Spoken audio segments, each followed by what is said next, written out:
সালাম আলাইকুম, কি অবস্থা সবার? ঢাকা ইউনিভার্সিটি রিটেন কোশ্চেন পদার্থবিজ্ঞান প্রথম পত্রে সবাইকে স্বাগতম। তো আজকে হচ্ছে আমরা পদার্থবিজ্ঞানের একদম ফার্স্ট টু লাস্ট অর্থাৎ 2019 সাল থেকে শুরু করে 2024 সাল পর্যন্ত ঢাবি রিটেনে যা কিছু আসছে সবগুলা ফিজিক্সের রিটেন সলিউশন দেখবো, ঠিক আছে? তো কে কে আসছো একটু ভাইয়াকে জানাই দাও তাড়াতাড়ি, এবং তোমরা তোমার যেহেতু এটা একটা ফ্রি লাইভ ক্লাস, তোমরা তোমাদের ফ্রেন্ডদের মাঝে লাইভটা শেয়ার করে দাও। যত বেশি শেয়ার হবে ততই বেশি কেয়ার হবে, ঠিক আছে? আচ্ছা, আমি একটু দেখে নিই আসলে কে কে জয়েন করছে।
আচ্ছা, তো লাইভটা শুরু করার আগে তোমাদের সাথে কিছু ব্যাপার ডিসকাস করি।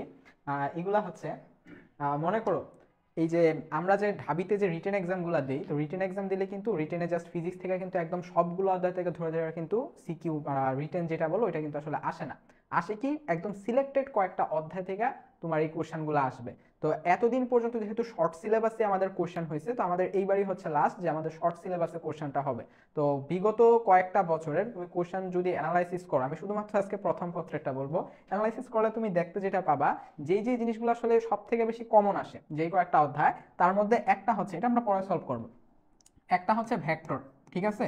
একটা হচ্ছে ভেক্টর থেকে আসে, কাজ ক্ষমতা শক্তি, নিউটনীয় বলবিদ্যা, এই দুটোর কম্বিনেশনে একটা আসে, ঠিক আছে? তো তোমাকে নিউটনীয় বলবিদ্যা সম্পর্কে তোমার যদি খুব ভালো বেশি নিউটনিয়ান মেকানিক্স মেকানিক্স এই চ্যাপ্টার সম্পর্কে তোমার ধারণা, তোমার কনসেপ্ট খুব ভালো রাখতে হবে। এখন ধারণা বলতে কি, যে আমরা যেই ম্যাথ দিলাম ওই ম্যাথ পারি এইভাবে না, শুধু এইটা রাখলেও চলবে না। বিগত কয়েকটা বছরের কোশ্চেন অ্যানালাইসিস করবা, করলে দেখবা যে ওইখানে কিছু প্রমাণ আসে। প্রমাণগুলা কি, যে আমরা যে সূত্র যখন ডিরাইভ করে নিয়ে আসি, সূত্রটা আসলে কিভাবে আসতেছে এই জিনিসটা তোমার খুব ভালো জানা থাকতে হবে। এটা হচ্ছে এক নাম্বার। দুই নাম্বার, একটা কোশ্চেন যখন সলভ করবা, সলভ করার পর অনেক সময় দেখবা যে ওই কোশ্চেনটা, যেমন এখানে আছে কিনা আমি একটু দেখি। মনে করো এই যে দেখো, এইটাও না, যেমন ধরো এই যে একটা কোশ্চেন, এই কোশ্চেনটাতে দেখো সবগুলো আসলে নিউমেরিক ভ্যালু দেওয়া, তাই না? যে এত সেন্টিমিটার ভেদ করার পর এতটুক ব্যাগ হারায় বস্তায় আর কতটুক যাবে। তো এই টাইপের কিছু প্রবলেম যখন সলভ করবা, তখন যেই কাজটা করবা, প্রথমে এটা সলভ করবা, করার পরে তোমার যে কাজটা হবে, এই নিউমেরিক ভ্যালুগুলো তুমি বাদ দিবা। তুমি এখানে একটা প্যারামিটার ধরবা, ঠিক আছে? একটা সাধারণ প্যারামিটার, যেমন বালির বস্তার ভিতরে 6 সেন্টিমিটার প্রবেশ করছে, তুমি ধরবা এস সেন্টিমিটার বা এস মিটার প্রবেশ করছে। করার পর তারপরে এর ব্যাগ এত ভাগের এত অংশ, মনে করো তুমি এইভাবে করে ধরলা যে এম বাই এন অংশ হারায়, তাহলে আর কতটুকু ভিতরে প্রবেশ করবে। এইভাবে তুমি কোশ্চেনটা সাজায় এটা থেকে একটা শর্টকাট একটা সূত্র বের করবে। এটা হচ্ছে ইফেক্টিভ ওয়েতে করা। এইভাবে তুমি যদি একটা কোশ্চেন প্রথমে সলভ করার পর এইভাবে একটা মানে জেনারেল একটা নিয়মে করতে পারো, তাহলে তোমার খুব উপকার হবে। কি উপকার হবে? এইরকম সেম প্যাটার্নের কোশ্চেন যখন তোমার ঢাবিতে আসবে বা অন্যান্য কোনো ভার্সিটির রিটেনে যদি থাকে, রিটেনে আসে, তুমি খুব ইজিলি আনসার করতে পারবে। বুঝা গেছে? আচ্ছা, আর আরেকটা যেটা জিনিস, তোমাদেরকে মুখে মুখে ম্যাথ করার মানে কি, মানে খাতায় কম করব মাথায় করব এই টাইপের একটা টেন্ডেন্সি রাখতে হবে, লাইন স্কিপ করার টেন্ডেন্সি রাখতে হবে। তো আমি আর বেশি দেরি করব না, চলো আমরা আমাদের ম্যাথে যাই। হ্যাঁ, আচ্ছা, যেই কথাটা বলতেছিলাম, এই একটা অধ্যায় ছিল, তারপরে এই অধ্যায় থেকে মোটামুটি আসে আরেকটা হচ্ছে পিরিয়ডিক মোশন। পিরিয়ডিক মোশন দেখা গেছে মোটামুটি এই তিনটা চ্যাপ্টার সব থেকে বেশি কমন। এখন আমার শর্ট সিলেবাসে কিন্তু আরো কিছু চ্যাপ্টার আছে, যেমন ভৌত আলোক বিজ্ঞান আছে এক প্রথম চ্যাপ্টার, তারপরে ফিফথ চ্যাপ্টার আছে যেটা আসলে এখানে উল্লেখ করিনি। এখন ফিফথের সাথে এটা হচ্ছে কম্বিনেশন হয় নিউটনিয়ান মেকানিক্স, তারপরে হচ্ছে নিউটনিয়ান মেকানিক্সের সাথে আবার পিরিয়ডিক মোশনও কিন্তু মাঝে মধ্যে কম্বিনেশন হয়। তারপরে আমার 7 নাম্বার চ্যাপ্টার খুব একটা বেশি আমি আসতে দেখি না, কারণ তোমাদের 7 নাম্বার চ্যাপ্টারে যেই জায়গাটুকু মানে যেই টপিকসটুকু আছে তোমাদের সাথে কিন্তু অর্ধেক দেওয়া, পার্ট 1 দেওয়া, পার্ট 2 কিন্তু নাই। এবং 10 এই চ্যাপ্টারটাতে কিছু ডেরিভেটিভস দেখবে, মানে সূত্রের কিছু প্রতিপাদন হয়েছে, এই জিনিসগুলোতে একটু খেয়াল রাখবে, এই জিনিসগুলো এখান থেকে বেশি আসে। এবং ঢাবি রিসেন্টলি যেই কাজটা করে, ওরা হচ্ছে নিউমেরিক ভ্যালু বসায় তোমাকে ম্যাথ কম করতে দেয়, বেশিরভাগ জিনিস প্রমাণ করতে দেয়, এই জিনিসগুলো একটু মাথায় রাখবা। তাহলে এখন দেখো প্রথম কোশ্চেনটা কি বলতেছে, অনেক সহজ একটা কোশ্চেন বলতেছে f ইজ ইকুয়াল টু এত একটা ভেক্টর দাও, ভেক্টরটি একটি সংরক্ষণশীল বল ক্ষেত্র হয়, তাহলে c1 c2 ও c3 ধ্রুবকগুলোর মান বের করো। প্রথম কথা, সংরক্ষণশীল অসংরক্ষণশীল ঘূর্ণনশীল অঘূর্ণনশীল কখন হয় বলতো? এটা হয় যখন আমরা ভেক্টরের কার্ল নিয়ে পড়ি, ঠিক আছে? কার্ল যদি 0 হয় তাহলে ভেক্টরটা সংরক্ষণশীল হয় এবং অঘূর্ণনশীল হয়। কার্ল কি নির্দেশ করে? ভেক্টরের ঘূর্ণায়মান, যে ভেক্টরটা ঘুরতেছে কিনা, ঠিক আছে?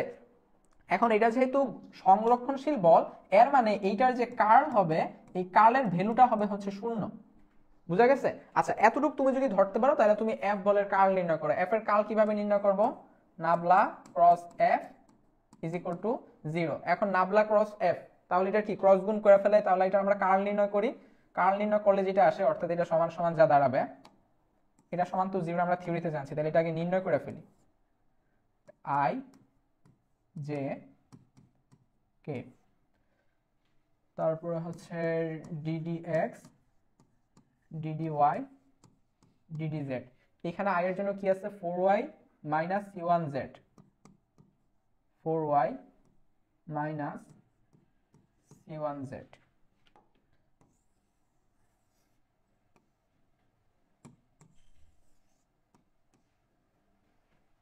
আচ্ছা, তারপরটা কি আছে? 5z মাইনাস c2x, এটা হচ্ছে 5z প্লাস c2x। তারপরটা কি আছে? c3y minus 3x। আচ্ছা, তো এটা করলে কি পাবা? এটা সমান সমান হচ্ছে 0 পাবো, আগে বলছি। তাহলে এটাকে করে দেখি যে এটা করলে আসলে দাঁড়াচ্ছে কি। প্রথমে হচ্ছে আই এর জন্য কিভাবে, আমরা কিন্তু সবাই এটা নির্ণয় করতে জানি নাকি, যে কিভাবে এটা করে। প্রথমে হচ্ছে আই নিব, আই নেওয়ার পর হচ্ছে এই দুইটার ক্রস গুণন করব। আচ্ছা, তো এইটার করলে কি হয়? ডিডি ওয়াই, ওয়াই এর সাপেক্ষে এইটার যদি আংশিক অন্তরীকরণ করো, কি পাবা দেখো তো?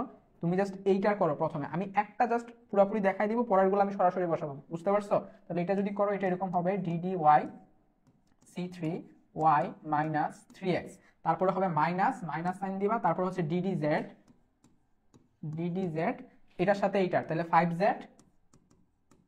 5z plus c2x। আচ্ছা, করলে কি দাঁড়াবে? y এর সাপেক্ষে যদি এটাকে যদি অন্তরীকরণ করি, কি পাবো বলতো? c3, আর এইটাকে করলে পাবা 0, লাগতেছে না। এবার এই পাশে যাও, z এর সাপেক্ষে এটাকে করলে পাবা হচ্ছে 5, z এর সাপেক্ষে এটাকে করলে কি পাবা? 0, কারণ এখানে z সমন্বিত কোনো রাশি নাই। এর মানে সম্পূর্ণ এই এতটুক থেকে তুমি পাবা হচ্ছে c3 মাইনাস 5। তাহলে আমি এখানে বসাই দিই c3 মাইনাস 5। আচ্ছা, পরে আসি j এর জন্য, প্লাস j। তাহলে এইটার সাথে এইটা করব, এইটার সাথে এটা করব। এটা হচ্ছে z এর সাপেক্ষে যদি এটাকে করি, এখানে শুধু মাইনাস c1 পাওয়া যাবে, তারপরে হচ্ছে মাইনাস, সূত্রের মাইনাস দিলাম, তারপর এটার সাথে এটা, x এর সাপেক্ষে এটা করলে কি পাবো? x এর সাপেক্ষে এটা করলে হচ্ছে মাইনাস আরেকটা 3 পাবো, মাইনাস মাইনাস প্লাস ডাইরেক্ট 3 এসে পড়ছে, শেষ। তারপর হচ্ছে i j k, এবার হচ্ছে k, সো k যেহেতু হয় তাহলে আমার এই দুইটা করতে হবে। তাহলে x এর সাপেক্ষে এটা করলে কি পাওয়া যায়? x এর সাপেক্ষে এটা করলে শুধুমাত্র c2 পাওয়া যায়, আর এদিকে হচ্ছে তারপরে সূত্রের মাইনাস, y এর সাপেক্ষে যদি এটাকে করি কি পাওয়া যায়? শুধুমাত্র 4 পাওয়া যায়। আচ্ছা, তাহলে মোটামুটি ডান। এত সমান সমান কি হবে? অর্থাৎ ইকুয়েশন অনুসারে এত সমান সমান লাস্টে হবে হচ্ছে 0, বুঝতে পারছো? এই সবটা সমান হবে 0। এখন দেখো এখানে আসলে এই সাইনটা দেওয়া উচিত, এটা করলে এটা পাবা, লাস্টে তুমি বলবা যে যেহেতু সংরক্ষণশীল বল সুতরাং এটার কার্ল নির্ণয় করলে 0 হবে। ওই কথাটা লেখার পর এই লাইনটাতে ঢুকবা। আচ্ছা, ঢুকার পর আমি এখন দেখি যে এইটা একটা ভেক্টর, এইটা একটা ভেক্টর, এইটা একটা ভেক্টর, এবং তিনটা ভেক্টর যোগ করছে 0 হয়েছে। এখন আমরা নবম দশম শ্রেণীতে উচ্চতর গণিতে একটা কাজ করতাম, সমীকরণ নির্ণয় করতাম, ঠিক আছে? ওইখানে করে সহগ সমীকৃত করতাম, নিয়মটা মনে আছে? ওইটার অর্থ যেটা দাঁড়াচ্ছে যে এই সমীকরণে আই এর যে কম্পোনেন্ট, আমার বাম পাশে কম্পোনেন্টের সহগ যা হবে, আই এর ডান পাশের সহগ মানে আই এর কম্পোনেন্ট সেম থাকবে, অর্থাৎ আই এর সহগটা সেম থাকবে। তাহলে আমি একটা কাজ করি, 0 না লিখে এটাকে যদি এইভাবে লিখি, সমস্যা আছে? যে আই হচ্ছে আমার ভেক্টর, এটাকে একটা স্কেলার 0 দ্বারা গুণ করছি, কোনো সমস্যা নাই। কিন্তু এটা কিন্তু তুমি আই কে 0 দ্বারা গুণ করলে আবার 0ই পাবা। আচ্ছা, প্লাস যে 0, অর্থাৎ যে কেও 0 দ্বারা গুণ করছে, গুণ করলে কি পাবা? আবার 0ই পাবা। তারপরে কে এর বেলাতেও সেম। এখন দেখো উভয় পক্ষে এই যে তোমার একক ভেক্টর আই আছে, এই আই এর এই পাশের সহগ যা হবে ওই পাশের সহগও তাই হবে, কারণ এটা সমীকরণ, ঠিক আছে? এবং ভেক্টর প্রতিটা ভেক্টরের এই পাশে আই এর সহগ যা হবে ওই পাশে আই এর সহগ তাই হবে। তাইলে তুমি বলবা যে সহগ সমীকৃত করে পাই, তুমি c3 - 5 = 0 পাবা, তারপরে হচ্ছে 3 - c1 = 0 পাবা, c2 - 4 = 0 পাবা। সহগ তিনটা সমীকৃত যদি করো, করলে লাস্টে তুমি পাবা c3 = 5, c1 = 3 এবং c2 = 4। এই তিনটাই হচ্ছে c1 c2 c3 মান, যে যা পাইছো এটা এখানে হয়ে গেছে। মানে জাস্ট একদম সিম্পল, তোমরা জানো যে কার্ল নির্ণয় করা আমরা সবাই জানি, শুধু লাস্টে তোমাকে একটু বুঝতে হবে যে সংরক্ষণশীল হলে 0 হয় এবং লাস্টে সহগ সমীকরণের কাজটা করতে হবে, ডান। আর একদম কিছু না, সহজ না? আচ্ছা, তারপরে কি বলতেছে, vector a is equal to এত, vector b is equal to এত, ভেক্টর c এর সাথে সমান কোণ থিটা তৈরি করে এবং b ও c এর সাথে একই সমতলে অবস্থান করে আলফা ও বিটার মান নির্ণয় করো। আচ্ছা দেখো, এটা হচ্ছে ডিউ 22-23 আসা একটা কোশ্চেন। প্রথমে বলছে vector a is equal to এত, এরপর একটা কমা দিছে, তারপর বলতেছে ভেক্টর b এবং ভেক্টর c এর সাথে সমান কোণ থিটা তৈরি করে, অর্থাৎ আমার ভেক্টর এটা b এবং c এর সাথে সমান কোণ তৈরি করে। আগে এইটা তোমাকে বুঝতে হবে, অর্থাৎ কথাটা এইভাবে বলে থামছে আর কি, ভেক্টর a বলে কমা দিয়েছে, তারপর বলছে ভেক্টর b ও ভেক্টর c এর সাথে সমান থিটা কোণ তৈরি করে। হ্যাঁ, তাহলে থিটা যদি সমান কোণ তৈরি করে তাহলে আমি একটা কাজ করি, তাহলে আমি দেখি a আর b এর মধ্যবর্তী কোণ কত আর a আর c এর মধ্যবর্তী কোণ কত, এবং কোণ দ্বয় কিন্তু সমান হবে কারণ ওরাই এটা বলতেছে। তাহলে মধ্যবর্তী কোণ নির্ণয় কিভাবে করে? cos দ্বারা করে, a dot b is equal to ab cos theta. সুতরাং cos থিটা সমান, অর্থাৎ a আর b এর যে মধ্যবর্তী কোণ, a আর b এর মধ্যবর্তী কোণ হচ্ছে থিটা ab। আবার মনে করো a আর c এর, মনে করো না ওরাই দিছে, a আর c এর মধ্যবর্তী কোণ যদি হয় ac, শর্তানুসারে, ঠিক আছে, শর্তানুসারে থিটা ab সমান সমান থিটা ac। তাহলে আমরা লিখতে পারি না cos থিটা ab সমান সমান cos থিটা ac, ঠিক আছে। ওরা যেহেতু বলতেছে দুইটা কোণই সমান, ও সুতরাং ত্রিকোণমিতিক অনুপাত cos মানে কোসাইনের যে অনুপাত এটাও সমান হবে। আচ্ছা, cos সমান কি লেখা যায়? উপরে হচ্ছে a ডট b, নিচে হচ্ছে a এর মডুলাস, তারপরে হচ্ছে b এর মডুলাস, সমান সমান এই পাশে হচ্ছে a ডট c, এই পাশে হচ্ছে a এর মডুলাস, এই পাশে হচ্ছে c এর মডুলাস। এখন নির্ণয় করো, নির্ণয় করলে কত আসে আমরা একটু দেখি।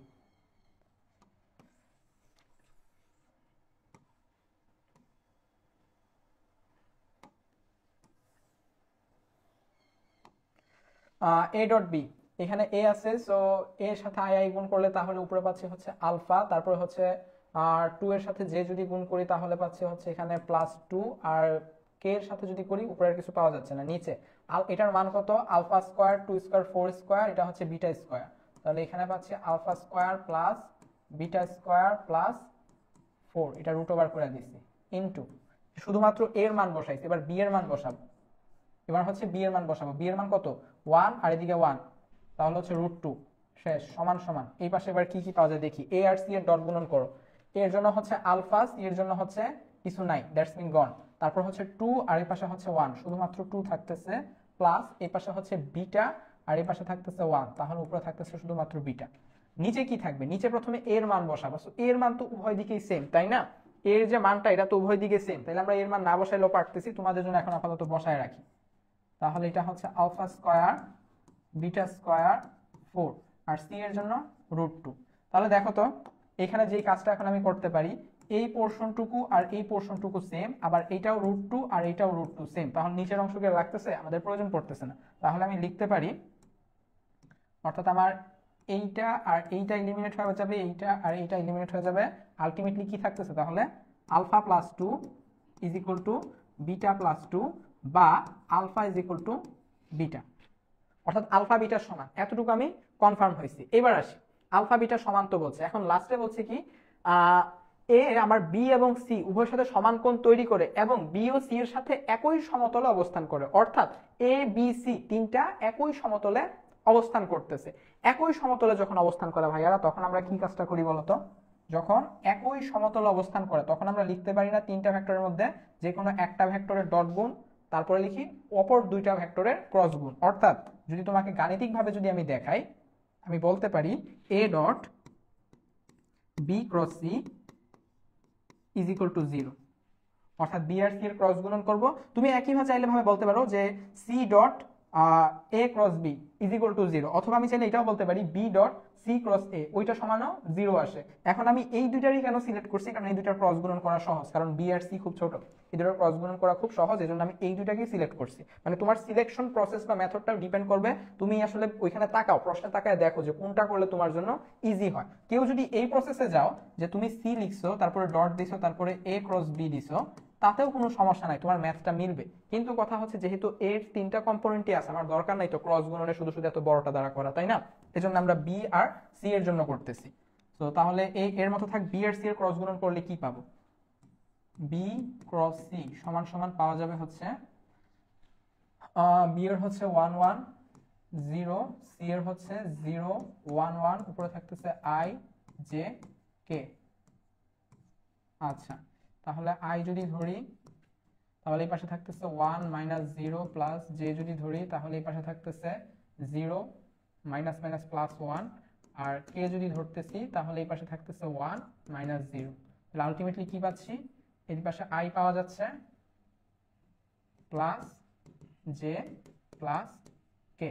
তাহলে বি ক্রস সি সমান পাচ্ছি I plus J plus K. তাহলে সুতরাং A dot B cross C সমান সমান কি পাবো, এর মানটা বসায় দাও, alpha I plus 2j plus beta K, আর এখানে যেটা আছে এটা। এখন একটা কথা বলি, এই যে আমি এই লেখাটা এত বড় করে লিখছি, তোমার কিন্তু পরীক্ষার হলে কোনো দরকার নেই। তুমি কিন্তু চাইলে পরবর্তীতে এই লাইন থেকে সরাসরি এইটার আর এইটার ডট গুণ লিখতে পারবা। কেন পারবা, তার কারণ তোমার এখানে স্পেস খুব কম থাকবে। কেউ যদি পারো যে এই লাইনটা না লেখা, অর্থাৎ এতটুকু না করে মুখে মুখে করতে, তাও কিন্তু তুমি পারো, সমস্যা নাই। তোমার যদি স্কিল থাকে তুমি অতটুকু স্কিপ করো, তুমি বি ক্রস সি সমান এত লেখা দাও, কোনো সমস্যা নেই। পরীক্ষার হলে ঢাবি রিটেনে এটা কোনো প্রবলেম করবে না, কারণ ওইখানে জানে যে স্পেস কম মানে যে যার মতো, কারণ এমন তো না তুমি মুখস্থ বিদ্যা খাটায় তো কিছু করতে পারবে না, ঠিক আছে। আচ্ছা, এবার আসি, তাহলে দুটো গুণ করলে পাচ্ছি আলফা প্লাস পরেরটা পাচ্ছি হচ্ছে 2 প্লাস পরেরটা পাওয়া যাচ্ছে হচ্ছে বিটা। আমরা বলতেছি এইটা সবটা সমান হচ্ছে 0, ইকুয়েশন অনুসারে এই সবটা সমান পাবো হচ্ছে 0। এখন দেখি তো আলফা আর বিটা যেহেতু সমান, তাহলে আমি আলফাকে বিটা দ্বারা রিপ্লেস করতে পারি। So beta plus beta, 2 beta plus 2 is equal to 0, that's mean beta is equal to কি পাওয়া যাবে, বিটা ইজ ইকুয়াল টু পাওয়া যাবে হচ্ছে -1, সুতরাং আলফা ইজ ইকুয়াল টু পাওয়া যাবে হচ্ছে -1। শেষ। তো প্রসেসে যদি কোথাও ভুল না থাকে, কারণ ক্রস গুণন করতেছি তো অনেক সময়, এটার জন্য প্রসেসে ক্রস গুণন করার সময় খুব মাথা ঠান্ডা রেখে করতে হবে, করলে তুমি হচ্ছে এই অ্যান্সারটা পাবা। ডান। আমরা তাহলে পরের কোশ্চেনটায় যাই। বলছে এক্স ও ওয়াই বস্তু দুটি কে স্প্রিং ধ্রুবক, এটা হচ্ছে 24-25 একদম রিসেন্ট ইয়ারের কোশ্চেন, এবং এটা খুবই মজা পাবো আমরা করার সময়। এক্স ও ওয়াই বস্তু দুটি কে স্প্রিং ধ্রুবক বিশিষ্ট একটি ভরহীন আদর্শ স্প্রিং দ্বারা যুক্ত।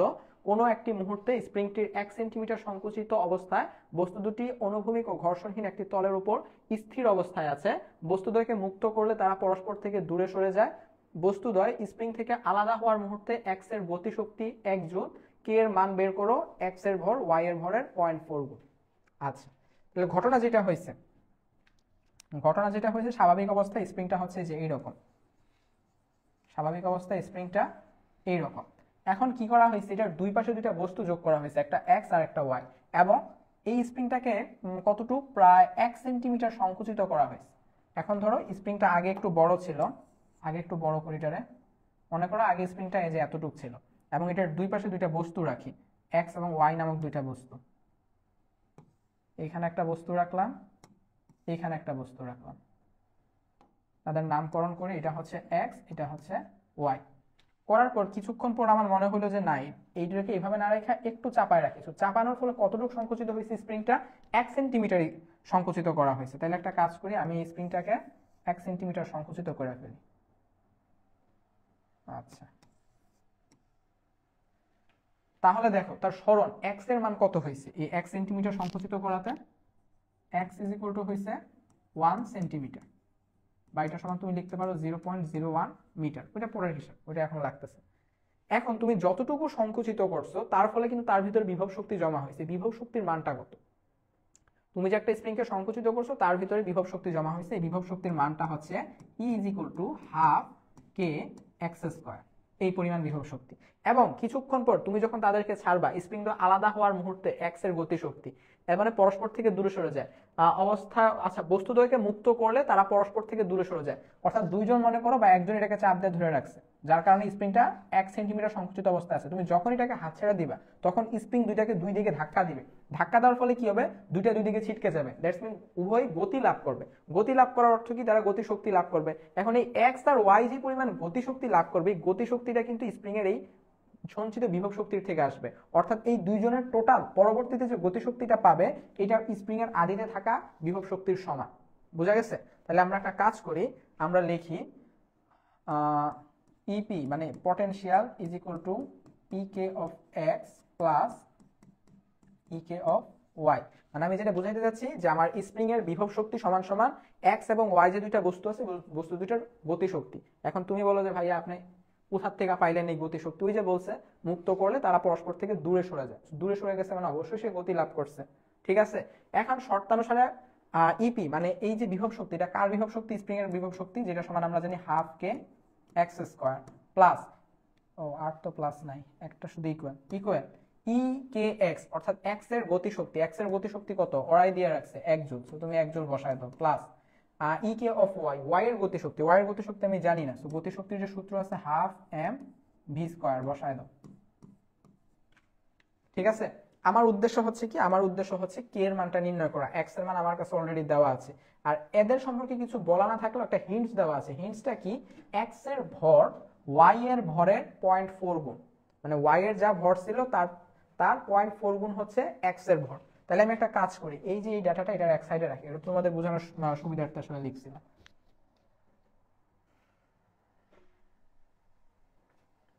এইটা এই পাশে থাক, এই পাশে থাক, এটা আমার পরবর্তীতে লাগবে। আচ্ছা, এখানে আমরা লাস্টে এক্স এর মানটা নির্ণয় করে, কে এর মানটা নির্ণয় করে নিয়ে আসবো। এবার এদিক থেকে করি। এখন দেখো তো, স্বাভাবিকভাবে আমি যখন তাদেরকে যখন চাপায় রাখছিলাম, হ্যাঁ, তখন প্রত্যেকের গতি কত ছিল এবং ভরবেগ কত ছিল? ভরবেগ 0 ছিল, তার কারণটা হচ্ছে বেগ 0 ছিল, তাই না? এই যে দেখো, সংকুচিত অবস্থায় দুটি বস্তুকে ঘর্ষণহীন তলের উপর স্থির অবস্থায় আছে, স্থির অবস্থায় তাদেরকে যখন রাখতেছি, ওরও বেগ 0, ওরও বেগটা হচ্ছে 0, তাহলে তাদের বেগ যদি 0 হয় তাহলে তাদের ভরবেগ কি? 0 হবে। তাহলে আদিতে মোট ভরবেগ যদি 0 হয়, পরবর্তীতে যখন দুইজন দুই দিকে ছিটকে যাবে তখন যে মোট যে ভরবেগটা পাবো, তাহলে ওইটাও আমার ভরবেগের সংরক্ষণশীলতা মানে সূত্র অনুসারে 0 হওয়া লাগবে। তাহলে 0 is equal to M, M এটা হচ্ছে X, M V X plus M এটা হচ্ছে ওয়াই, আর এটা হচ্ছে মাইনাস ভি ওয়াই। আচ্ছা, এখন বলো তো মাইনাস ভি কেন লিখছি? তার কারণ এক্স যদি এইদিকে ছিটকে যায় তাহলে ওয়াই ওইদিকে ছিটকে যাবে না, নাকি দুইজন একদিকে যাবে? স্বাভাবিক তোমার চিন্তা ভাবনা কি বলে? এক্স যদি স্প্রিংটা তুমি যদি ছাড়ো, দুইটা বস্তুকে যদি ছাড়ো, স্প্রিং দুইজনকে দুই দিকে ধাক্কা দিবে, রাইট? তাহলে এক্স হচ্ছে আমার এই দিকে যাবে, তাহলে ওয়াই কি তার উল্টা দিকে যাবে না? এখন এক্স এর ব্যাগকে আমি যদি ভি এক্স দ্বারা প্রকাশ করি, ওয়াই এর ব্যাগকে তাহলে আমার অবশ্যই মাইনাস দ্বারা প্রকাশ করতে হবে, কারণ কি বিপরীত দিকে যাচ্ছে, তাই তো? তাহলে বিপরীত দিকে যদি যায়, এই জন্য আমি মাইনাস দ্বারা প্রকাশ করছি। তাহলে আমি লিখতে পারি এখন যে M Y V Y is equal to M X V X. আচ্ছা, এইটা পাইছি। এখন একটা কাজ করি, ওরা বলছে এক্স এর ভর মানে এম এক্স, এটা হচ্ছে ওয়াই এর ভরের 0.4 গুণ, মানে বুঝতেছো? অর্থাৎ ওয়াই এর ভর যদি এম ওয়াই হয়, ওয়াই এর ভর যদি এম ওয়াই হয়, এটাকে তুমি যদি 0.4 দ্বারা গুণ করো তাহলে যেটা পাবা এটা হচ্ছে এম এক্স, এক্স এর ভর। তাহলে তুমি এই যে ইকুয়েশনটা লিখি নে, সবকিছু লেখা দরকার নাই, বা তুমি চাইলে এখানে লিখে রাখতে পারো যে এম এক্স সমান এম ওয়াই ইন্টু 0.4, এক্স এর ভর ওয়াই এর ভরের এত গুণ। ওকে, তাহলে এই যে ইকুয়েশনটা পাইছি, এই ইকুয়েশনটা এখানে বসায় দেওয়া যায় না, সো বসায় দিলে কি হয়? এম ওয়াই তারপরে হচ্ছে V Y is equal to M X, তাহলে 4 M Y into V X. তাহলে এই পাশ থেকে আমি এম ওয়াই বাদ দিয়ে দিতে পারি, এইটার এইটা বাদ, তাহলে V Y is equal to 0.4 V X, 0.4 V X. আচ্ছা,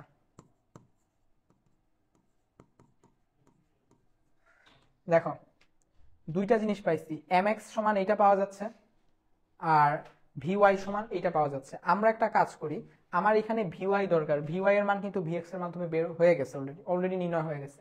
এখন দরকার এম ওয়াই এর মান নির্ণয় করা। তাহলে এইখান থেকে কি এম ওয়াই এর মান নির্ণয় করা যাবে না? এখন বলতে পারো কেন বারবার এম এক্স এর সাথে আমি নির্ণয় করতেছি? তার কারণটা হচ্ছে এম এক্স এর গতিশক্তি, অর্থাৎ এক্স এর যে গতিশক্তি, এক্স সমান সমান হাফ এম স্কয়ার, এই যে রাশিটা, এই রাশিটার মান অলরেডি দেওয়া, হাফ এম এক্স, অর্থাৎ এম এর ভর ইন্টু এক্স এর ভর ইন্টু এক্স এর যে ব্যাগের বর্গ, এইটার টোটালটার ভ্যালুটা সমান যে 1 হয়, এই জিনিসটা আমার কাছে দেওয়া আছে। এই জন্য আমি চাচ্ছি ইচ্ছাকৃতভাবে ওয়াই এর জন্য সবকিছু এক্স এর আকারে প্রকাশ করতে। তো এইখান থেকে কিন্তু আরো একটা জিনিস আমরা লিখতে পারি যে এম ওয়াই সমান এম এক্স বাই 0.4, এটা কিন্তু আমার লাগছে পরবর্তীতে, ঠিক আছে? এটা আমার লাগবে ওই জায়গায়। তাহলে আমি এখন এই জিনিসগুলা এম ওয়াই এর ভ্যালুটা, ভি ওয়াই এর ভ্যালুটা এখানে বসাই দিই। আমরা বসাইতে পারি half K x square plus is equal to 1 plus half. MI সমান কত পাইছি, এইটা বসায় দাও, mx 0.4, আর vy সমান কত পাইছি, এই যে vy সমান 0.4 ইন্টু vx হোল স্কয়ার। আচ্ছা, বা হাফ কে এক্স স্কয়ার। এখন একটা কাজ করো, এই যে হাফ আছে প্রথমে 1 এর জায়গায় থাক, প্লাস হাফ যেটা আছে লিখো, এই mx লিখো, vx স্কয়ার এটাও লিখো, লিখার পরে এই পাশে 0.4 হোল স্কয়ার, নিচে হচ্ছে ডিভাইডেড বাই 0.4, তাহলে উপরে হচ্ছে 0.4 দুইটা, নিচে হচ্ছে 0.4 একটা, তাহলে কি থাকে আলটিমেটলি 0.4 একটা থাকে, তাহলে এই পাশে গুণ আকারে থাকবে 0.4। এখন এই যে এতটুক পোর্শন আছে, এই এতটুক পোর্শনের মান কিন্তু তোমার অলরেডি দেওয়া, এই যে এতটুক পোর্শন আছে এই পোর্শনটুকুর মান কিন্তু তোমার কাছে আছে, অর্থাৎ half M V square. X এর গতিশক্তি কত, এক্স ছিল, তুমি এটার মান বসাই দিতে পারবা, তুমি এটার মান বসাই দিলে কি হয়, এইটুকুর জন্য 1 পাবা, 1 ইন্টু 0.4, তাহলে 1 ইন্টু 0.4 মানে কি 0.4, 0.4 এর সাথে যদি 1 যোগ করো 1.4 হয়, তাহলে আমি একটা কাজ করতে পারি, আর 1.4 কে যদি 2 দ্বারা গুণ করো, উভয় পক্ষকে আমি 2 দ্বারা গুণ করবো, তাহলে 2.8 হবে, অর্থাৎ 14 দুগুণ 28, তাহলে কে এক্স স্কোয়ার সমান লেখা যাচ্ছে হচ্ছে 2.8, ঠিক আছে।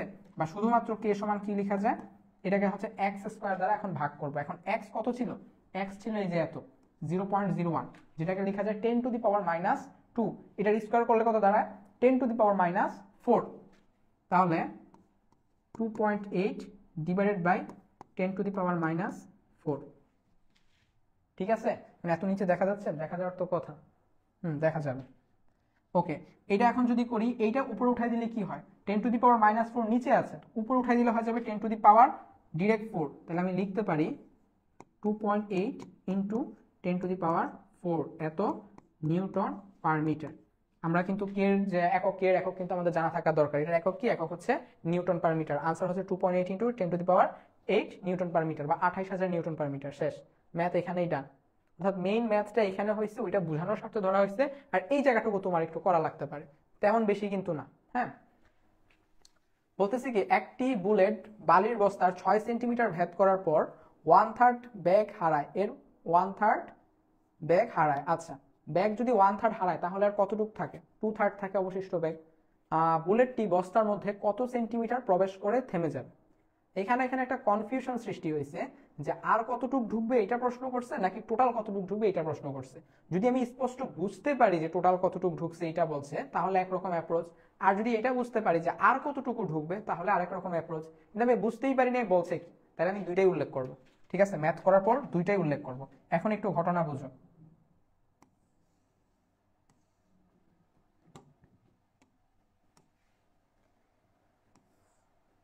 মনে করো একটা বুলেট, এই যে বললো যে 6 সেন্টিমিটার ভেদ করার পর, অর্থাৎ এইখান থেকে এইখান পর্যন্ত যে ডিস্টেন্সটুকু, এই ডিস্টেন্সটুকু হচ্ছে 6 সেন্টিমিটার, এতটুকু প্রবেশ করছে। এইখানে প্রবেশ করার সময় তার আদি বেগ ছিল ইউ, এবং এইখানে প্রবেশ করার পর এই বেগের 1/3 অংশ সে হারায় ফেলছে, তাহলে তার আর বেগ কতটুকু থাকবে, 2/3 অংশ, 1/3 গেলে 2/3 অংশ অবশিষ্ট থাকে, অর্থাৎ এইখানে আসার পর তার ব্যাগ হয়ে গেছে 67%, আর কি তুমি যদি পার্সেন্টে নাও 67% হবে। তাহলে এখন তোমাকে দেখতে হবে সে আর কতটুকু যাবে, তো আর কতক্ষণ যাবে তুমি বলো, তার ব্যাগ শূন্য হওয়া পর্যন্ত যাবে। মনে করো তুমি তার ব্যাগ এতটুকু পর্যন্ত ধরছো, এবং এখানে যে তার যে ব্যাগ, তার ইউ ইজ ইকুয়াল টু 0 হয়ে গেছে, তার যে ব্যাগ ছিল ব্যাগটা হচ্ছে শূন্য হয়ে গেছে।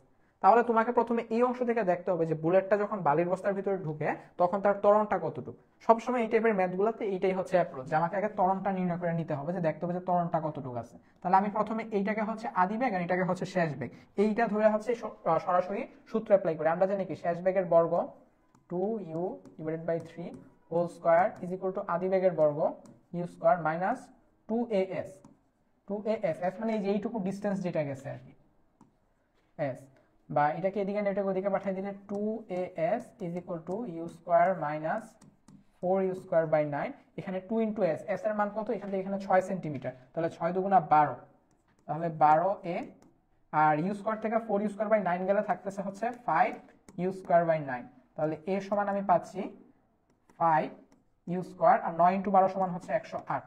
এটা হচ্ছে এর মান, ত্বরণ। এই ত্বরণের সম্পূর্ণ বুলেটটা বালি ভেদ করতে থাকবে।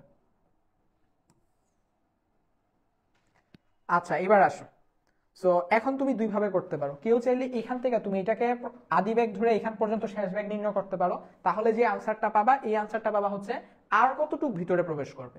অথবা তুমি চাইলে এটার থেকে এটার পর্যন্তও করতে পারো, তাহলে পাবা সে নিট মানে টোটাল কতটুকু প্রবেশ করবে।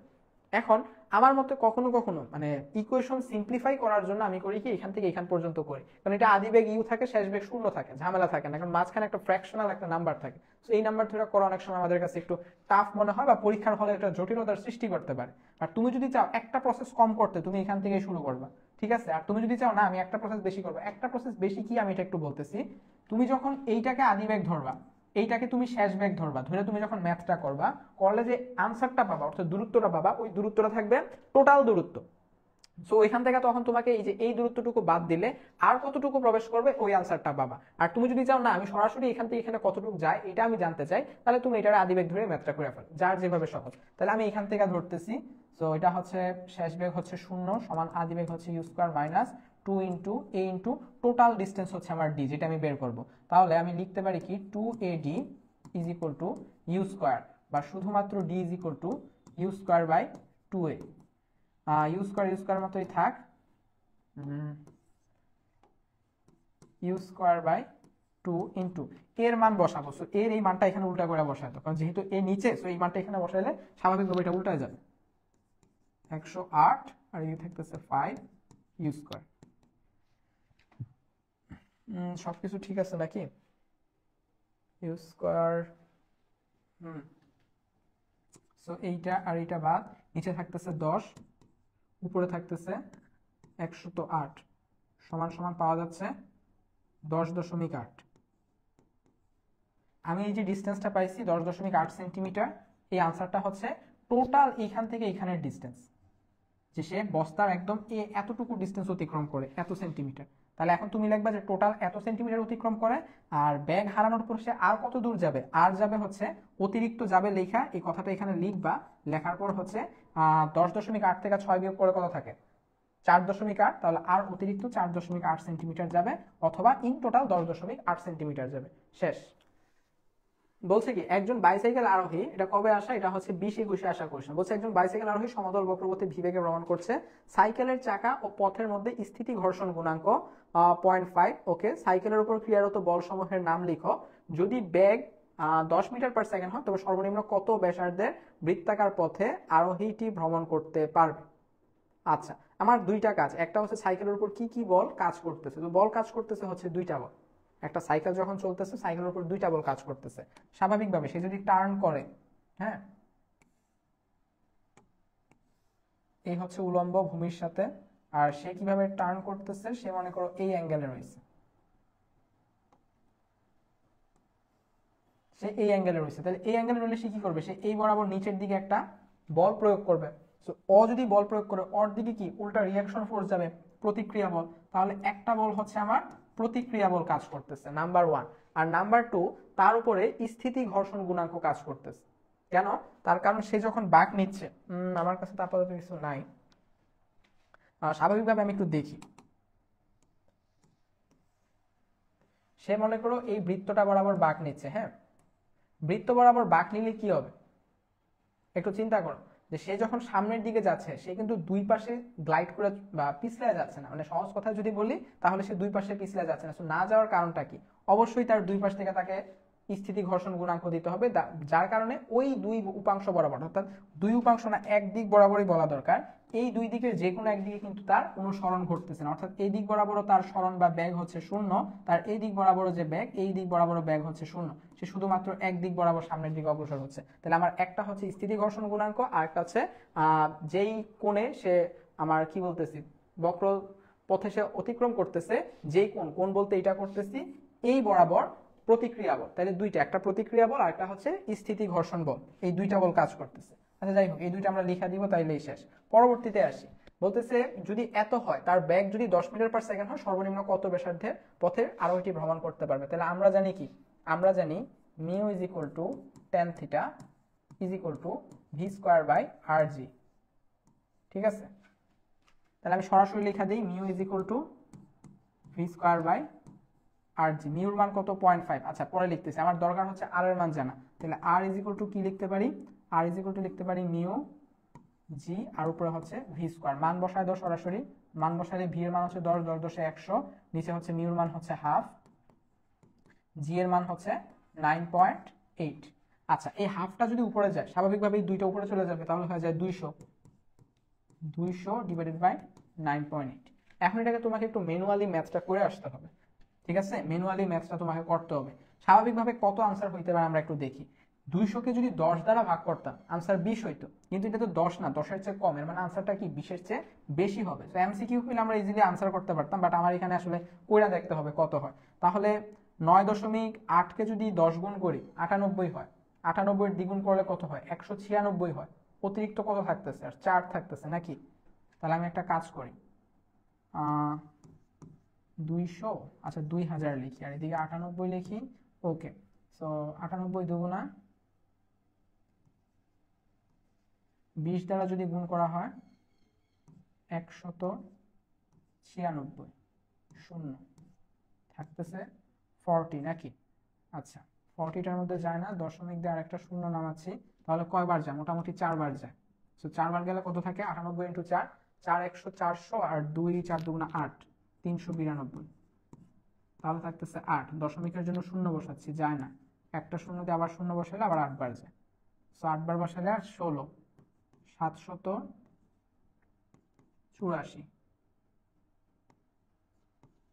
আচ্ছা এরকম হইতেই থাকবে, পরে আবার একটা শূন্য দিব, দিয়ে আবার একটা শূন্য দিতে হবে, যেরকম কাহিনী বারবার চলতেই থাকবে চলতেই থাকবে, তো দরকার নাই মোটামুটি। হ্যাঁ 800 পাইছি, 16, এটা কি ঠিক আছিল? 8 শূন্য বসাইছি, হয় নাই, আরেকটা শূন্য দিয়ে শূন্য বসাইছি। আচ্ছা যাই হোক, আনসার হবে 20.4। এখন এটা তোমরা বাসায় একবার ক্যালকুলেটর করে দেখবা যে আমার হ্যান্ড ক্যালকুলেশন ঠিক আছে কিনা, আর এটাই হবে, এটা ইজিলি বোঝা যায়। তুমি আবার এটা ব্যাক ক্যালকুলেশন করে দেখো, ব্যাক ক্যালকুলেশন করলে মোটামুটি 200 কাছাকাছি আসবে। এখন কেউ বলতে পারো যে 2000 কই পাইছি, আমি এইটারও 10 দ্বারা গুণ করছি, এটারও 10 দ্বারা গুণ করছি, শেষ, ম্যাথ এখানেই ডান। এটা সব থেকে ইজি কোশ্চেন ছিল আমার মনে হয়, এবং এটা আজকেই সব থেকে ইজি, আজকের এই কোশ্চেনটা, এটার মতো এত ইজি কোশ্চেন হবে না। ও এটা তো দেখি আরো বেশি ইজি কোশ্চেন, মানে একটু ব্যাকডেটেড, তো এটা হচ্ছে 19-20 আসা, মানে ঢাবিতে একদম প্রথম দিকে আসছে, এবং ঢাবিতে 19-20 সেশনেই প্রথম আমার কি শুরু হয়েছে, এই যে রিটেন যে কোশ্চেনটা, রিটেন কোশ্চেনটা প্রথম ঢাবিতে ওইখান থেকে শুরু হয়েছে। আচ্ছা বলতেছে 50 মিটার পার সেকেন্ড আদি বেগে, এটা হচ্ছে তার আদি বেগ ইউ, চলন্ত এত কেজি ভরের, তাহলে আমার ভরের মান দেওয়া আছে, এম এর মান, একটি গাড়ি মন্দনের ফলে 2500 মিটার দূরত্ব অতিক্রম করে। আচ্ছা 2500 মিটার দূরত্ব অতিক্রম করার পর থেমে গেল। সো থেমে যদি যায় তাহলে তার শেষ বেগ কত? থেমে গেল মানে কি, তার শেষ বেগ হচ্ছে 0। গাড়িটি থামানোর জন্য প্রদত্ত বল ও থামার সময়, এখন আমাকে বল নির্ণয় করতে হলে কি লাগবে? F, F is equal to m into a, m already রাখা আছে, তাহলে আমার দরকার কি? এ জানা দরকার। সো আমরা এখন এ নির্ণয় করি। আমরা জানি কি v square is equal to u square minus 2as, বা শুধুমাত্র এ ইজ ইকুয়াল টু, যেহেতু ভি হচ্ছে শেষ বেগ 0, তাহলে আমরা লিখতে পারি ইউ স্কয়ার বাই 2s। আদি বেগ কত? 50, 50 এর স্কয়ার করলে কত? 2500, নিচে হচ্ছে 2 ইনটু এস এর মান কত? 2500, তাহলে আলটিমেটলি কি থাকতেছে? হাফ। আমার এর মান হচ্ছে হাফ, সুতরাং m is equal to, sorry F is equal to m into a, m হচ্ছে 2500 কেজি ইন্টু হাফ, ঠিক আছে, সমান সমান হচ্ছে 2500 কে 2 দ্বারা ভাগ করা কত হয়? 1250 নিউটন, এটা হচ্ছে আনসার। এবং থামার সময় নির্ণয় করো, আরো easy question, v is equal to u t plus, sorry v is equal to u plus a t, তাহলে এখানে হচ্ছে মাইনাস এটি হবে, কেন? তার কারণ হচ্ছে মন্দনের জন্য শেষ বেগ 0, তাহলে আমি লিখতে পারি বা T is equal to U by A. আদি বেগ কত? 50, তার মন্দন কত? হাফ, তাহলে সময় কত? 100 সেকেন্ড, শেষ। একটি সরল দোলন গতি বা দোল গতি সম্পূর্ণ বস্তুর ব্যবকলনীয় সমীকরণ লেখো। আচ্ছা এটা তো আমরা যখন এই চ্যাপ্টার যখন পড়ানোর প্রথমেই বলি যে দ্বিতীয় অন্তরকের সমীকরণ, যেটা আমরা বলতেছি ওইটাই। সো এটা তো আমাদের সবার একদম মুখস্থ জানা। এটার আনসারটা হচ্ছে দুইটা কোশ্চেন করছে, প্রথমে বলছে তোমাকে সমীকরণটি লিখো, এবং পরবর্তীতে বলছে যে দেখাও যে x ইজ ইকুয়াল টু এত উক্ত সমীকরণের একটা সমাধান। তাহলে প্রথমে আগে সমীকরণটা লিখি, d square x d t square plus omega square x is equal to 0। এখন এক্স ইজ ইকুয়াল টু যে a sin omega t plus যাই, এটা যেটার একটা সমাধান, তাহলে আমরা যে কাজটা করতে হইতে পারে দুইটা অ্যাপ্রোচ, হয় এটা আমার সমাধান কইরা ওইটা দেখাইতে হইতে পারে যে এই যে দেখো আমি সমীকরণটা সমাধান করছি এবং ওইটা পাইছি। মানে এটার সমীকরণ সমাধান করতে অনেক স্পেস লাগে, যেটা আমার এই বোর্ডে থাকলেও তোমার পরীক্ষার খাতায় ডেফিনেটলি থাকবে না এবং ওই পরিমাণ সময় তোমার হাতে থাকবে না। এইটা করার একটা ওয়ে কি, এটা করার ওই আমরা যে এরকম কিছু সমীকরণ আগে সমাধান করতাম, মনে করো এক্স স্কোয়ার মাইনাস ধরো 5x প্লাস 6 সমান 0। এখন আমি তোমাকে বললাম যে দেখাও যে 3 হচ্ছে এই সমীকরণের একটা সমাধান, তাহলে তোমার হাতে দুইটা অ্যাপ্রোচ আছে। হয় তোমাকে একটা কাজ করতে হবে যে এটা সমাধান করে দেখাইতে হবে, এই যে দেখো যে x ইজ ইকুয়াল টু 3 হইছে, অথবা এইটাতে 3 সরাসরি ইনপুট দিও, অর্থাৎ x এর মান হিসাবে বসাও, বসায় দেখো যে সমীকরণটা সিদ্ধ হচ্ছে কিনা। তো শুদ্ধি পরীক্ষা, তাহলে 3 যদি বসাই কত হয় 9, এদিকে থাকে 3 5 হচ্ছে 15 প্লাস হচ্ছে 6, শূন্য মিলছে, শূন্য মিলছে, এর মানে বোঝা গেছে 3 এই সমীকরণের একটা সমাধান। তো একইভাবে আমরা যেই কাজটা করতে পারি, আমি সমীকরণ যেহেতু লিখছি তাহলে এই ইকুয়েশন অর্থাৎ এক্স এর মানটা এখানে বসাই দিই, তাইলেই তো হচ্ছে নাকি। আচ্ছা, তো এক্স এর মানটা এখানে যদি বসাইতে চাও কি করতে হবে, এই এক্স এরটাকে হচ্ছে দুইবার তোমার ইয়া করতে হবে, অন্তরীকরণ করতে হবে। তাহলে দুইবার অন্তরীকরণ আগে আমরা পাশে করি, কইরাই না করে বসে। তুমি চাইলে এখানেও করতে পারো, কোনো সমস্যা নেই। তাহলে এক্স ইজ ইকুয়াল টু লিখবা যে দেওয়া আছে x is equal to a sin omega t plus যাই। আচ্ছা, ddt of x সমান ddt of a sin omega t plus যাই। আচ্ছা, করলে কি পাওয়া যায় বলো তো, টি এর সাপেক্ষে যদি এটাকে করি, a হচ্ছে ধ্রুবক, a কে বাইরে নিয়ে আসো, sin কে করলে পাওয়া যায় হচ্ছে cos, আর ওমেগা টি এটার মতো এটাই থাক প্লাস যাই। আচ্ছা, কিন্তু আমি কিন্তু টি এর সাপেক্ষে টি কে করি না, আমি টি এর সাপেক্ষে এক্স কে করছি। তো আমাকে এইটারে আবার অন্তরীকরণ করতে হবে। অন্তরীকরণের নিয়মটা তো সবাই জানো। তুমি যদি টি এর সাপেক্ষে সাইন টি কে করতে, অর্থাৎ ডিডিটি অফ সাইন টি যদি করতা, তাহলে তুমি সরাসরি লিখতে পারতা cos টি। কিন্তু তুমি কি সাইন টি কে করছো না, তুমি কিন্তু টি কে করো নাই, করছো হচ্ছে ওমেগা টি প্লাস যাই কে করছো। তাহলে তোমার এটারে আবার ডিফারেন্সিয়েট করতে হবে। সো এটারে আবার ডিফারেন্সিয়েট করলে কি পাবা, অনলি ওমেগা পাবা। বুঝতে পারছো? এটা যদি আবার যদি ডিফারেন্সিয়েট করো টি এর সাপেক্ষে ওমেগা টি প্লাস যাই, সো এটাকে করলে হচ্ছে এদিকে ওমেগা পাচ্ছ, টি কে করলে 1 প্লাস হচ্ছে 0 সমান সমান অনলি ওমেগা পাবা। অর্থাৎ এই পোরশনটাকে তুমি যদি আবার ডিফারেন্সিয়েট করো অনলি ওমেগা পাবা। সো ওমেগা গুণ আকারে থাকবে, তুমি এইদিকে না বসায় সামনে বসায় দাও, শেষ। এবার দ্বিতীয়বার আবার করি, ঠিক আছে? এইটা যেটা পাইছি এটা আবার করব, d square x d t square is equal to, এটাকে আবার করলে কি পাওয়া যায় বলতো? স্বাভাবিকভাবে এইটা হচ্ছে ধ্রুবক, সো এইগুলো বাইরে এসে পড়বে, cos কে করলে sin পাবো, আর আমরা এটাও জানি cos কে করলে হচ্ছে মাইনাস সাইন পাওয়া যায়। সো মাইনাস সাইনটা বসাইছি, বসানোর পর এটা পাইছি। কিন্তু আমার কিন্তু টি এর সাপেক্ষে যেহেতু এটাকে করছি, সাইন টি ছিল না, ছিল সাইন ওমেগা টি প্লাস যাই। তাহলে আমার ভিতরে এটা আবার করতে হবে, করলে তুমি আরেকটা আবার ওমেগা পাবা, সো ওমেগা স্কয়ার হয়ে যাচ্ছে। ঠিক আছে? তাহলে কি পাওয়া গেল, মাইনাস ওমেগা স্কয়ার এ সাইন ওমেগা টি, এটা সমান সমান কি লেখা যায়, মাইনাস ওমেগা স্কয়ার এ সাইন ওমেগা টি প্লাস যাই, এটা সমানই তো এটা ছিল এ সাইন ওমেগা টি প্লাস, এটা সমান কি ছিল, এক্স ছিল, তাহলে এক্স বসায় দাও, শেষ। তাহলে আমি এখন এইটা সমান যে মাইনাস ওমেগা স্কয়ার এক্স, এই মানটা এখানে বসাই দেই, minus omega square x plus যেটা ছিল এটা ওমেগা স্কয়ার এক্স সমান সমান পাওয়া যাবে হচ্ছে 0 সমান সমান হচ্ছে রাইট হ্যান্ড সাইড। অর্থাৎ তুমি এদিক থেকে স্টার্ট করবা, লেফট হ্যান্ড সাইড সমান হচ্ছে এইটা, এটার মান বসাইছো পাইছো এটা সমান সমান 0 সমান সমান রাইট হ্যান্ড সাইড, প্রুভ হয়ে গেছে। বুঝতে পারছো? শুদ্ধি পরীক্ষার মাধ্যমে করে ফেলছি আমরা। আচ্ছা, এবার যাই নেক্সট কোয়েশ্চন। আবারও সেম একটা ইকুয়েশন, বলতেছি একটি বস্তু সরল দোলন গতিতে x এত সমীকরণ অনুযায়ী দুলছে, বস্তুর গতির কম্পাঙ্ক নির্ণয় করো। কম্পাঙ্ক কত সময়ে? আচ্ছা, এখানে সম্ভবত এইটুকু জায়গা আসে না, এটা হচ্ছে t 2 সময়, এখানে t 2 ছিল একটা, t 2 সময়ে বস্তুটির বেগ ও ত্বরণের মান কত? তাহলে প্রথমে আমরা একটা কাজ করি, যেহেতু এই সমীকরণ অনুসারে দুলতেছে, যখন কোনো বস্তু সরল সন্ধিত গতিতে গতিশীল থাকে তখন তার সরণকে আমরা এই সমীকরণ দ্বারা প্রকাশ করতে পারি, অথবা এই সমীকরণ দ্বারাও প্রকাশ করতে পারি। প্রশ্ন হচ্ছে কখন a sin omega t plus delta আর কখন হচ্ছে a cos omega T plus delta. তো স্বাভাবিকভাবে যদি বলি, যদি এটা এইভাবে শুরু হয় এইভাবে যায়, একদম এইখান থেকে যদি স্টার্ট হয় তাহলে আমরা এটা দিয়ে স্টার্ট করি, আর এটা যদি এইভাবে না হয় একদম সর্বোচ্চ বিন্দু থেকে স্টার্ট করে যদি যাইতে থাকে তাহলে হচ্ছে আমরা কস থেকে শুরু করতে পারি। ঠিক আছে, তুমি চাইলে এটারও কস থেকে শুরু করতে পারো, কোনো সমস্যা নাই, আবার এটারে চাইলেও সাইন থেকে শুরু করতে পারো, কোনো সমস্যা নেই। এটারে কিন্তু চেঞ্জ করা যায়, +90 তুমি অ্যাড করে এটাকে সাইন বানায় ফেলতে পারো, বা -90 অ্যাড করে এটাকে তুমি আবার সাইন বানায় ফেলতে পারো। তো ওগুলোর দিকে আমরা যাব না, আমাদের মূল উদ্দেশ্য হচ্ছে আমাদের স্ট্যান্ডার্ড ফর্মুলা হচ্ছে এইটা। তো এটার সাথে যদি এটা কম্পারিজন করো কি পাবা বলো তো? a = পাবা 6, তারপরে এই যে দেখো এটা হচ্ছে ওমেগা টি এর মান, ওমেগা টি সমান হচ্ছে 6πt, that's mean omega = 6π।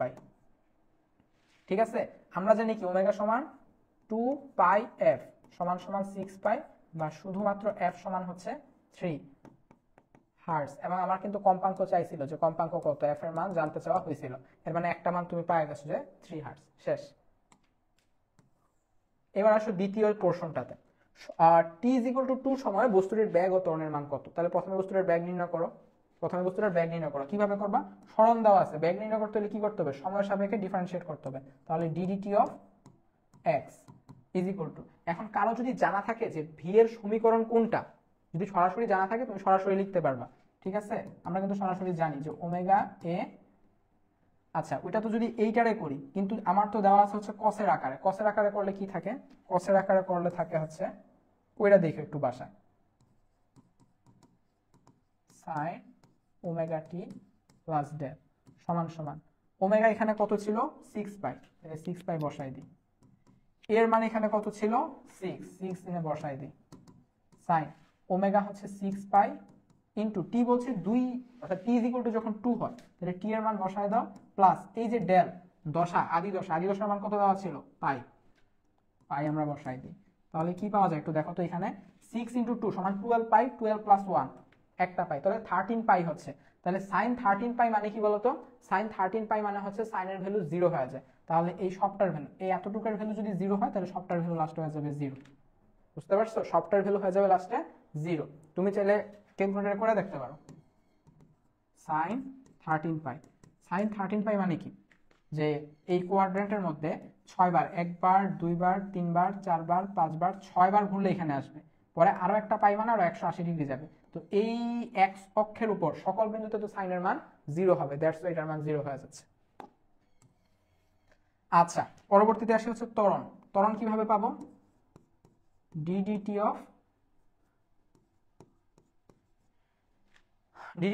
of x, বা x এর দ্বিতীয় অন্তরকের সমীকরণ। সেটা যদি করো তোমার এইটাকে, অর্থাৎ এই রাশিটাকে আরেকবার অন্তরীকরণ করতে হবে। কার সাপেক্ষে? t এর সাপেক্ষে। করলে কি পাবা?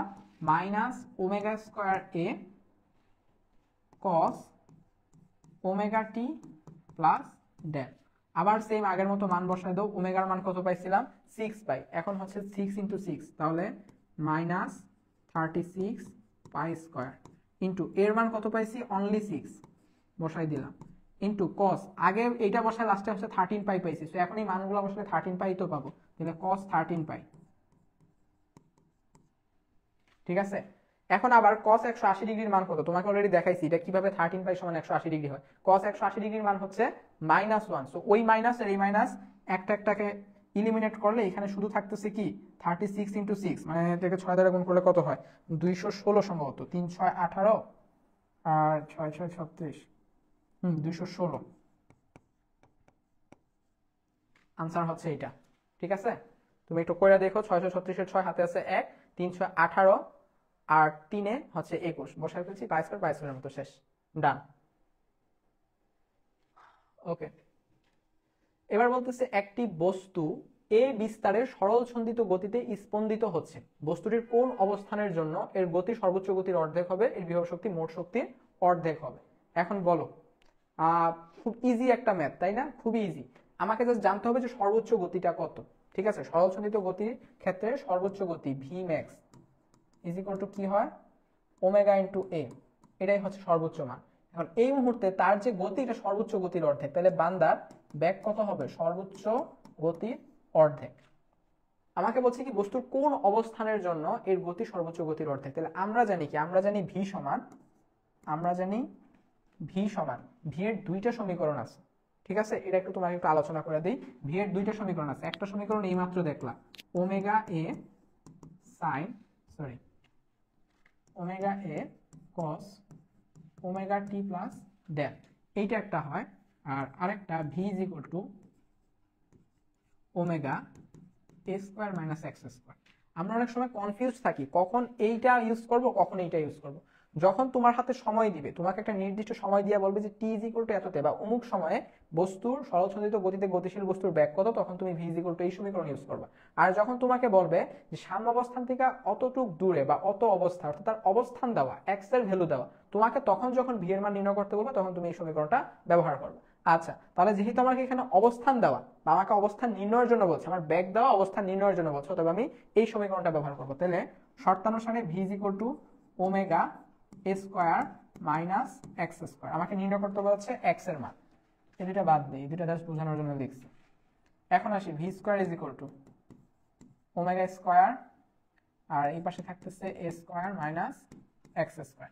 ভি সমান কত পাইছি, ওমেগা ডিভাইডেড বাই 2 এর হোল স্কয়ার করলে কত হয়, omega square a square divided by হচ্ছে 4 is equal to omega square into a square minus x square. আচ্ছা, উভয় পক্ষ থেকে একটা কাজ করি, ওমেগা বাদ দিয়ে দিই, এই পাশে ওমেগা স্কয়ার বাদ। তাহলে কি থাকতেছে, a square minus x square, x এদিকে নিয়ে আসি, তাহলে x square is equal to a square minus a square by 4 বা x square is equal to, এটা করলে দেখো 3a স্কয়ার বাই 4 আসে।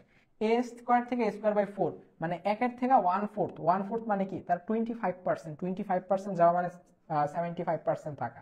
ঠিক আছে, সেটা দেখলে যাতে আমরা এভাবে বলতে পারি, তাহলে x ইজ ইকুয়াল টু কি হবে, plus minus √3a divided by 2 এত। অর্থাৎ সাম্যাবস্থান থেকে যে কোনো একদিকে √3/2 এই a পরিমাণ যদি তার সরণ হয়, তাহলে তার গতি সর্বোচ্চ গতির অর্ধেক হবে। আমার বস্তুর বিস্তার সরাসরি এর মান যেহেতু দেওয়া নাই, তুমি এটাতে রেখে দিবে। এখন আমাকে 2 নম্বরে বলছে বিভব শক্তি মোট শক্তির অর্ধেক হবে। তো বিভব শক্তি সমান কি বলতো, বিভব শক্তি মোট শক্তির অর্ধেক হবে। মোট শক্তি সমান হচ্ছে ই নাকি, ই সমান আমরা কি জানি, হাফ কে এ স্কয়ার। এটা হচ্ছে বস্তুর মোট শক্তি। আমাকে বলছে বিভব শক্তিটা মোট শক্তিকে অর্ধেক হবে, তাহলে বিভব শক্তি সমান শর্তানুসারে এই বস্তুর বিভব শক্তি সমান হবে মোট শক্তির এইটারও অর্ধেক। এটার অর্ধেক মানে কি, হাফ ইন্টু সম্পূর্ণ এটা, হাফ কে স্কয়ার। ঠিক আছে, তাহলে বিভব শক্তির সমীকরণটা কি, বিভব শক্তির সমীকরণ আবার সেম দুইটা, একটা সময়ের জন্য হয়, একটা অবস্থানের জন্য হয়। যেটা সময়ের জন্য হয় এটা হচ্ছে এই যে এরকম হয়, যে হাফ বিভব শক্তি, তাই না, হাফ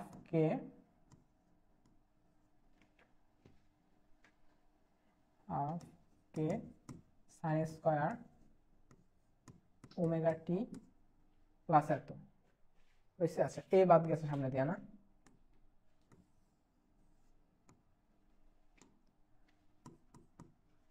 এই যে এটা হচ্ছে বিভব শক্তির সমীকরণ। যখন তোমাকে সময় দেওয়া থাকবে, সময়ের প্রেক্ষিতে তোমাকে বলবে বিভব শক্তি নির্ণয় করো, তখন আমরা এইটা ব্যবহার করব।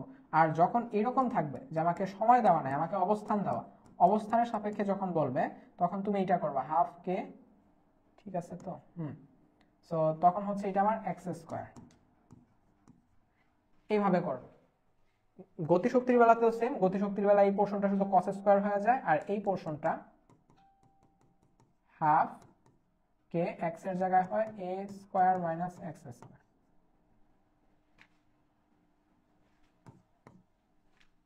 সেম দুইটা করে সমীকরণ আছে, তোমাকে দুইটা সমীকরণই মানে মুখস্থ তো রাখতেই হবে, প্লাস এটাও বুঝতে হবে যে কখন কোনটা ব্যবহার করব। সো আমার এখন অবস্থানের সাপেক্ষে দরকার, আমি শুধু একটা নিয়ে কাজ করব। কোথায় ছিল, আচ্ছা, শর্তানুসারে হাফ কে এক্স স্কয়ার সমান হাফ ইন্টু হাফ কে এ স্কয়ার। ওকে, তাহলে এই পোর্শনের হাফ কে এই এতটুক, আর এই পোর্শনের এই হাফ কে এই এতটুক, এই পোর্শন দুটো এলিমিনেট করে দাও, তাহলে কি থাকতেছে, x square is equal to half a square, বা শুধুমাত্র এক্স ইজ ইকুয়াল টু কি থাকবে, x is equal to plus minus a by √2। তাহলে আনসার হচ্ছে আমার দুইটা, একটা আনসার হচ্ছে এই যে এইটা, আর আরেকটা আনসার হচ্ছে এই যে এইটা। শেষ। বলতেছে কি, গ্যাসের গতিতত্ত্ব অনুসারে আদর্শ গ্যাসের চাপ সমীকরণ, সরাসরি চাপ সমীকরণ দেওয়া, যেখানে পি হচ্ছে, আসলে পি না, এটা রো হবে, ঠিক আছে, এটা হচ্ছে রো হবে, গ্যাসের ঘনত্ব এবং ভি স্কয়ার অণুর গড় বর্গ বেগ নির্দেশ করে। দেখাও যে আদর্শ গ্যাসের ক্ষেত্রে অণুর গড় গতিশক্তি ইজ ইকুয়াল টু 3/2 কেটি। ডিউ 21-22 সেশনে আসা একটা কোশ্চেন। আচ্ছা, সো এই কোশ্চেনটা খুব মোটামুটি একদম ইজি একটা কোশ্চেন, তুমি জাস্ট ধরতে পারলেই কাজ হয়ে যাবে, ঠিক আছে? জাস্ট ধরতে পারলেই কাজ হয়ে যাবে। সো দেখো, চাপ সমীকরণ কি দেওয়া আছে, 1/3 পিভি স্কয়ার, নাকি? আমরা সি দ্বারা পড়ছি, অনেকে হয়তো এটা দেখলে ভাববা যে এটা আবার কোথা থেকে আসছে। এটা অনেকে আমরা অণুর গড় বর্গ বেগ হচ্ছে আমরা সি দ্বারা পড়ি, সি স্কয়ার দ্বারা পড়ি, তিনটা পড়ি, একটা হচ্ছে গড় বেগ, একটা গড় বর্গ বেগ, একটা হচ্ছে বর্গমূল গড় বর্গ বেগ, এই তিনটা জিনিস আমরা পড়ি। তো এটার মধ্যে এখন আমি একটু দেখি যে সমীকরণটা বলছি একটু লিখি। P is equal to pressure is equal to 1/3 rho v square. Rho মানে কি? রো মানে হচ্ছে ঘনত্ব, ঠিক আছে? তাহলে ঘনত্ব সমান, তাহলে পি সমান কি লেখা যায়? পি পি এর মতোই থাক, ঘনত্ব। বস্তুর ঘনত্ব মানে কি? টোটাল ভর ডিভাইডেড বাই টোটাল ভলিউম। তাহলে মনে করি বস্তুর টোটাল ভর হচ্ছে এম আর টোটাল ভলিউম হচ্ছে ভি, আর এটা হচ্ছে ব্যাগের V square, V square V স্কয়ারের মতোই থাক। এখন এই ভিটাকে এই পাশে নিয়ে আসো, পি ভি সমান 1/3 এম ভি স্কয়ার। এটা হচ্ছে একটা গ্যাসের জন্য তার টোটাল ভর নিয়ে কিন্তু কাজ করতেছে। এখন পিবি সমান আর কি লিখতে পারি? এম ছিল তাই না, 1/3। এম মানে হচ্ছে বস্তুর টোটাল ভর। টোটাল ভর মানে কি? টোটাল ভর মানে হচ্ছে যতগুলা অণু আছে ততগুলা অণু প্লাস, অর্থাৎ সরি গুণ, এন সংখ্যক অণু আছে, এন সংখ্যক অণু ইনটু প্রতিটা অণুর ভর। প্রতিটা অণুর ভর কত? এম। প্রতিটা অণুর ভর হচ্ছে এম। আচ্ছা, এন হচ্ছে মোলের সংখ্যা, ধরো মোল। তাহলে আমাকে লাস্টে নির্ণয় করতে বলছে কি? অণুর গড় গতিশক্তি। মানে মোট কথা হচ্ছে একটা অণুর জন্য আমাকে নির্ণয় করতে হবে, ঠিক আছে? আমাকে একটা অণুর জন্য নির্ণয় করতে হবে। আমার এখানে কত সংখ্যক অণু আছে আমাকে তাহলে প্রথমে বুঝতে হবে যে আমার একটা বক্স যদি দেয়, এখানে হচ্ছে অনেকগুলো অণু রাখা আছে, মনে করো এন সংখ্যক, এন মোল, এন মোল। আর প্রতি এক মোলে অণুর সংখ্যা হচ্ছে অ্যাভোগাড্রো সংখ্যক। এক মোলে আমার অণুর সংখ্যা থাকে অ্যাভোগাড্রো সংখ্যক, আর আমার এখানে টোটাল আছে হচ্ছে এন মোল, কারণ এন মোলের ভরটাই হচ্ছে আমার টোটাল এম, ঠিক আছে? তাহলে আমার টোটাল অণুর সংখ্যা কত? টোটাল অণুর সংখ্যা হচ্ছে এন ইন্টু এন এ, এটা হচ্ছে টোটাল অণুর সংখ্যা। আচ্ছা, আর আমার টোটাল ভর কত পাইছি? এম। তাহলে আমি যদি এই এম কে এত দ্বারা ভাগ করি তাহলে একটা অণুর ভর পাবো না? একটা অণুর ভর পাবো তো। এই জাস্ট কনসেপ্টটা তোমাকে মাথায় একটু দিয়ে রাখো, এটা আমি একটু পরে অ্যাপ্লাই করবো, বাট এখন করবো না। আচ্ছা, এম এম এর মতো থাক, ভি স্কয়ার ভি স্কয়ার মতো থাক।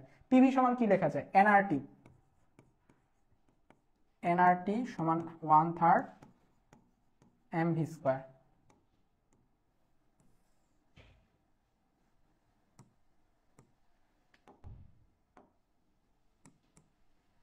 ওকে, এনআরটি লিখছি। এখন একটা কাজ করি, এই যে 3 যেটা ছিল, 3টাকে এই পাশে নিয়ে আসি, নাকি? 3 যেটা ছিল 3টাকে এই পাশে নিয়ে আসি, 3 আর টি। আর এন যেটা ছিল এটা ওই পাশে নিয়ে যাই।